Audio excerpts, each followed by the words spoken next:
So you attack Fordow, you attack Isfahan, you attack Natanz. The bigger picture to the entire thing is the deception that the Americans adopted, the projection that the Americans did, and the result. So you had these B-2 bombers going towards Garcia, there was some movement towards Guam, but the fact remains is that the attack came purely from the heart of the United States. And this is not a message to Iran, this is also a message to China as to how far it lacks in technology, how far it lacks in military projection. Yes. You have defanged him, but he still has missiles in its control. Iran does not have the air capability. Iran does not have the air defense. Iran does not have the naval capability.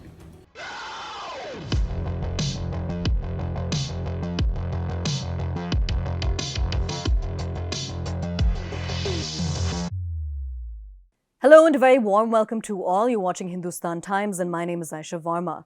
Over the weekend, the question of whether or not the United States was going to directly join the war was answered.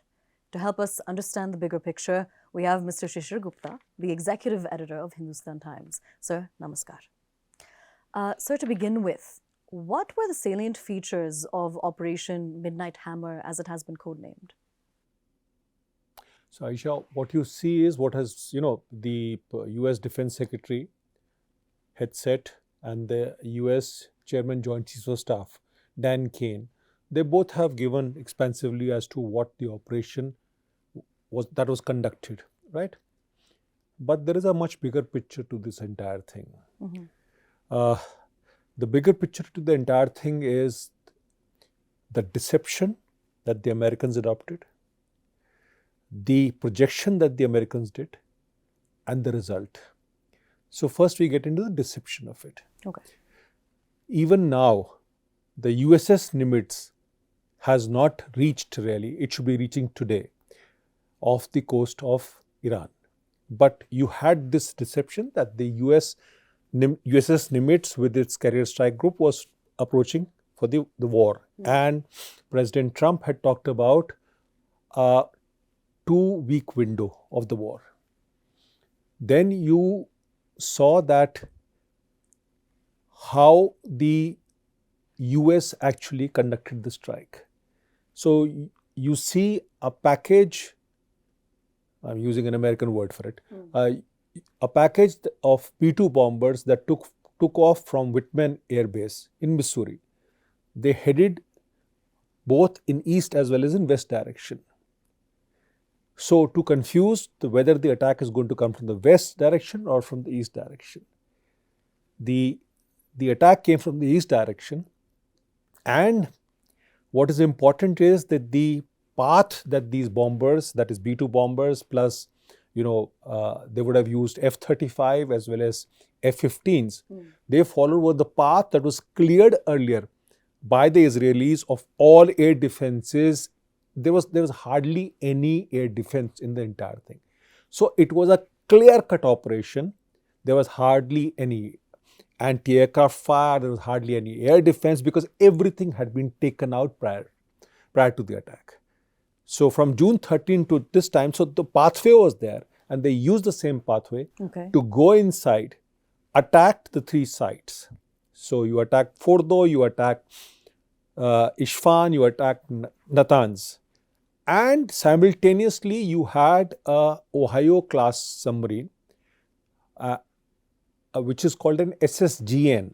Now, these are submarines which are converted from ballistic missile submarine to a guided missile submarine. These are huge submarines.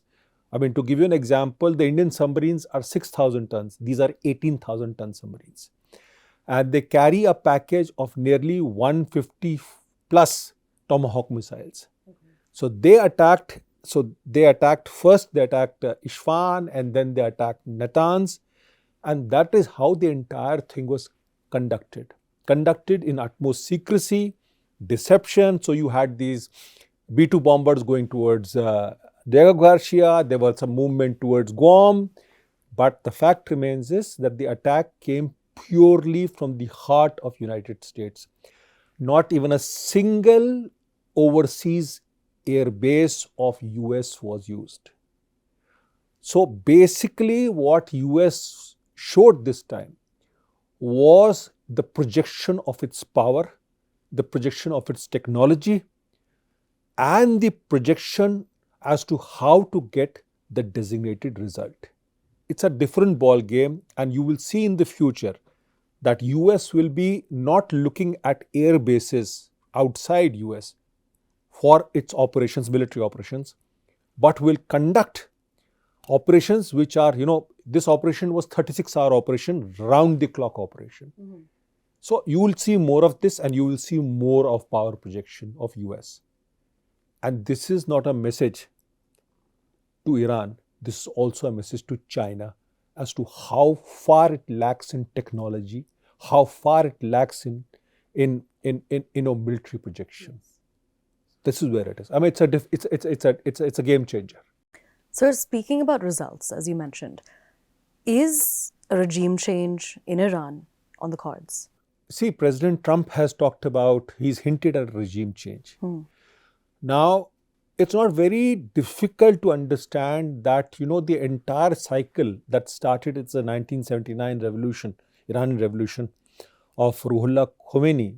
I think the closure would only be a regime change. You've actually decimated his nuclear capability.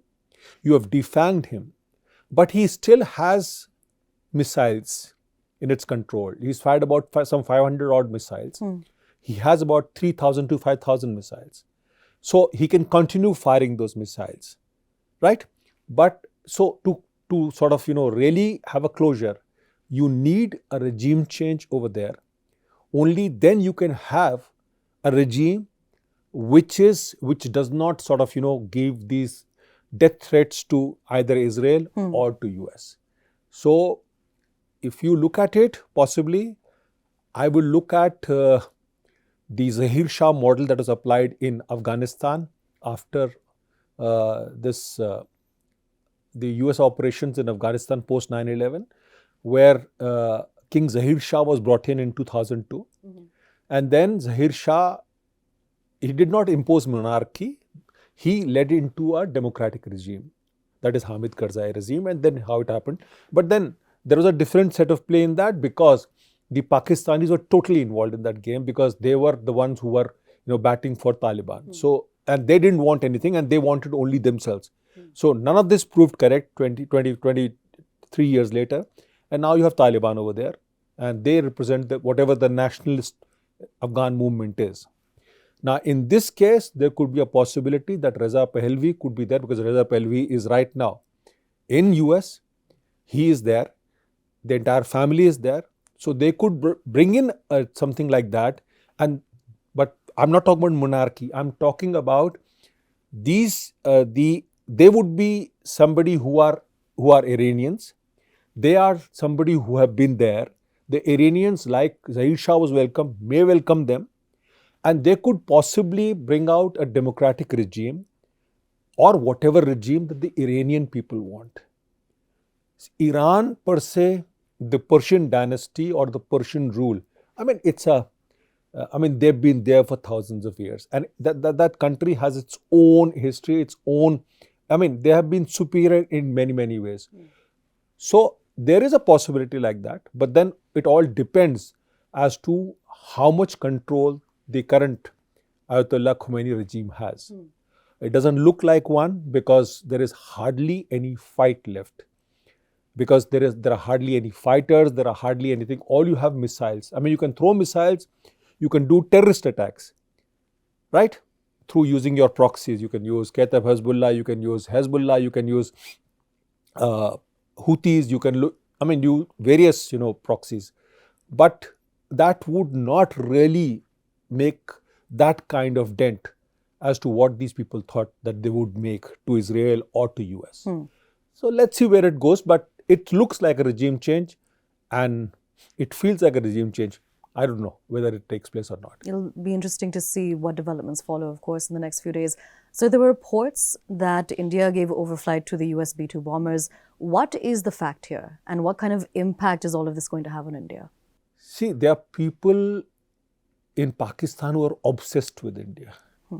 I mean, there are people who hardly have any idea as to how things happen. I mean, they sit and they pass, just tweet in and tweet out. And then there are people within India who are obsessed with Pakistan. Fact is that India has said that it has nothing to do with it, and that is the real truth. That India has nothing to do with the Iran operation of US. Okay. Right? Now, all those people who talk about, the Indian role and try to sort of, insert India into this unstable equation should remember one thing, that big powers have big memories.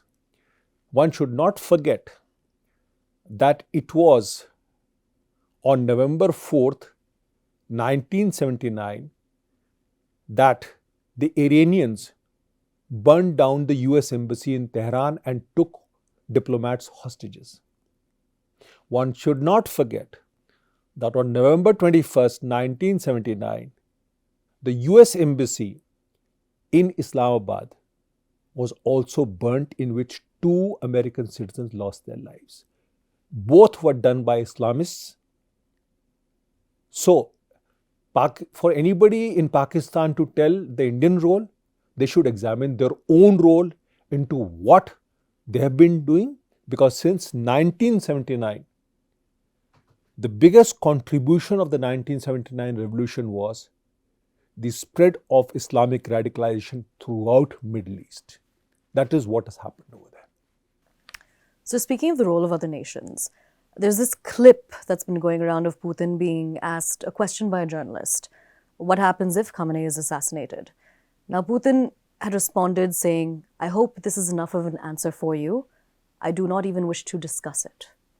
Now we know that the Iran FM is quickly heading to Moscow for a meeting, an urgent meeting. Will Putin enter this war? There are a whole lot of things that are right now at play. Iranian FM may have gone to Russia. Now, same President Putin has said that he is opposed to attack on Israel because some 2 million Russians have moved to Israel. The same Putin has said. Now, what you will see is a whole lot of movement. Like today, there is a meeting of the SCO's National Security Advisors in China. This will be followed by an SCO Defense Ministers meeting in China. It will be followed by a Quad meeting in Washington. It will be followed by a BRICS meeting. So there will be a whole lot of discussion in this entire thing. But at the end of the day, I don't think so that Russians would be that much interested in intervening in this. Okay. Just like India, I mean, we have no role to play except that, this we call for regional stability. We call for de-escalation. But beyond that, we don't have any role to play in this. We don't have any skin in this game, apart from regional stability and global stability. One must remember very clearly that when the Americans did the Afghan operation and took out Al-Qaeda and Taliban, China did not play any role. It kept out of it. So it is not necessary for every country in the world to jump into this cauldron. So let it play out, let people discuss things, and then we'll see what happens. So what exactly are the options that Iran has at this point? See, Iran has missiles, but since last night, I mean, to just point it out, that Iran just fired 1 missile at Israel yesterday, and that was taken out. Iran does not have the air capability. Iran does not have the air defense. Iran does not have the naval capability. All Iran has the missile capability, and that too reaches till Israel. It does not go beyond anything, right? So it has a very, very limited capability, and its technology is not really that advanced. I think Iran is open to any attack right now. So it is really in a corner. It has been defanged nuclearly. All it can do is it can use its proxies to do terrorist attacks or to do attacks in various places. It can do terror attack in Strait of Hormuz, try and choke in the oil exports. It can use Houthis to target shipping in Red Sea, off the Gulf of Aden. It can create havoc in this particular region. But to say that beyond this it can do anything, I doubt very much. So Iran has to take this call that if it does this, then there will be a huge retaliation from again. So the call is theirs. I mean, do you want to continue to stabilize the regime? How much of control does Ayatollah Khamenei now has, considering that all the top leadership has been wiped out? How much of change do the Iranian people want? What are the Americans thinking? And both America as well as Israel are looking for a regime change. It's not very difficult to understand that, because that brings the closure to the 1979 revolution. All right. So when we talk about the United States, US President Trump, in his election campaign, one of the things that he came in on was the fact that he was going to be the person to end wars. He even put out a message on Truth Social saying, now is the time for peace. We've been seeing over the last few weeks, with the US involvement, with Trump thinking about entering the war, that Democrats and Republicans are united in a way. They do not want the United States to enter the war. But with the United States directly striking the nuclear facilities, has Trump not pushed the United States into a larger war, and what kind of impact is that going to have on domestic politics?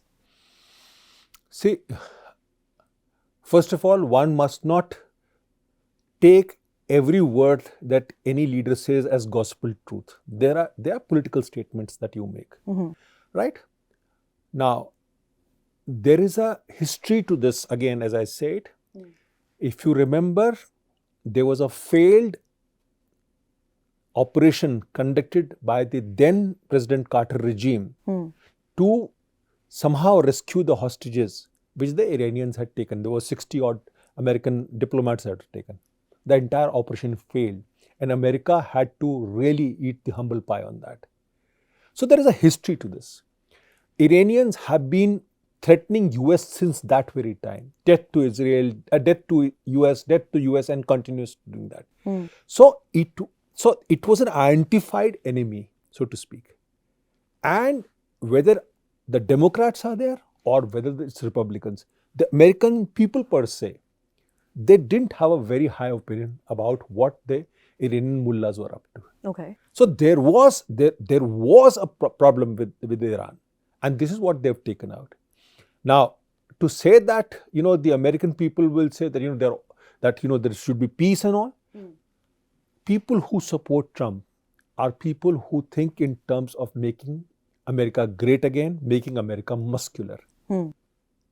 America has shown its muscle after Operation Midnight Hammer. Sir, thank you so much for joining us, explaining the larger picture of what exactly is taking place at this point. We at Hindustan Times will continue to track the developments of what's been taking place with the larger war at hand. But thank you once again. Namaskar.